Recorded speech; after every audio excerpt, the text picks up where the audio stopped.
উগ্র হিন্দুত্ববাদীদের সকল ষড়যন্ত্র ভেস্তে দিয়েছে বাংলাদেশের দেশপ্রেমিক তৌহিদি জনতা।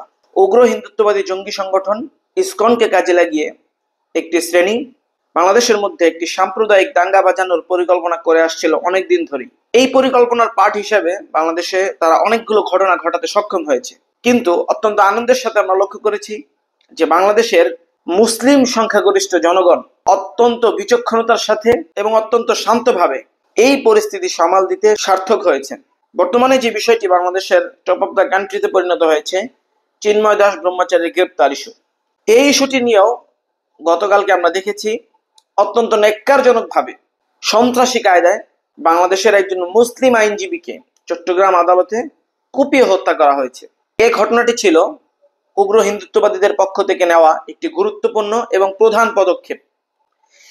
এই ঘটনাটি ঘটিয়ে তারা মূলত চেয়েছিল বাংলাদেশের মধ্যে একটি সাম্প্রদায়িক দাঙ্গা বাজিয়ে দিতে। যখন একজন মুসলিম মানুষকে, একজন উগ্র হিন্দুত্ববাদী নেতাকে গ্রেপ্তার ইস্যুকে কেন্দ্র করে হত্যা করা হবে, তখন সাধারণতই মুসলমানরা এই ঘটনাটির পরিপ্রেক্ষিতে ক্ষোভে ফুঁসে উঠবেন।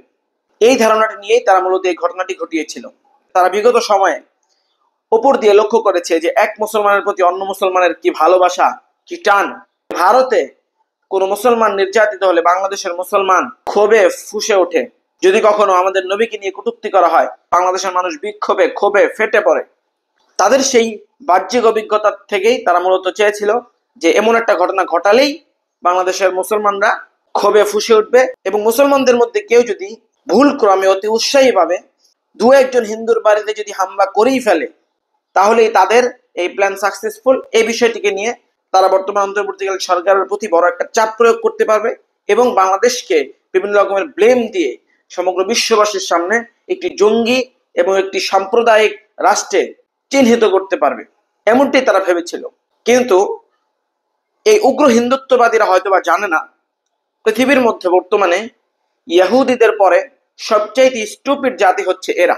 হিন্দুত্ববাদ এবং হিন্দু ধর্ম কিংবা সনাতন ধর্ম এক নয়। হিন্দুত্ববাদ হচ্ছে একটা উগ্রতা, আর হিন্দু ধর্ম সেটা একটা ধর্ম। এই উগ্র হিন্দুত্ববাদীদের কারণেই মূলত এই হিন্দু ধর্মটির মান মর্যাদা ক্রমশ সমগ্র বিশ্ববাসীর সামনে কমতে শুরু করেছে। প্রত্যেকটা ক্ষেত্রেই এরা বিভিন্ন রকমের অত্যন্ত নগ্ন এবং ঘৃণ্য চক্রান্ত করে, আর তারা এটা মনে করে যে তাদের চক্রান্ত সফল হবে এবং তারা তাদের যেই কাঙ্ক্ষিত বস্তু সেটা তারা পেয়ে যাবে।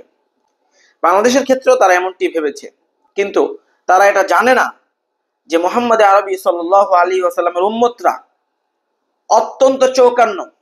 এই উম্মতে মুহাম্মাদিয়া যেমন ধোঁকা খায় না, তেমন তারা ধোঁকা দেয়ও না। এই উম্মতকে ধোঁকায় ফেলা খুব একটা সহজ নয়। শেখ হাসিনার মতো একজন দাসীকে ক্রয় করে বছরের পর বছর তারা বাংলাদেশের ক্ষমতার মসনদে বসিয়ে রেখে ভেবেছিল যে বাংলাদেশের প্রত্যেকটি জনগণ কিংবা প্রত্যেকটি দল হয়তো এই কৃতদাসের মতো নীতি নৈতিকতাহীন এবং মূর্খ, কিন্তু বাস্তবতা এর সম্পূর্ণ বিপরীত।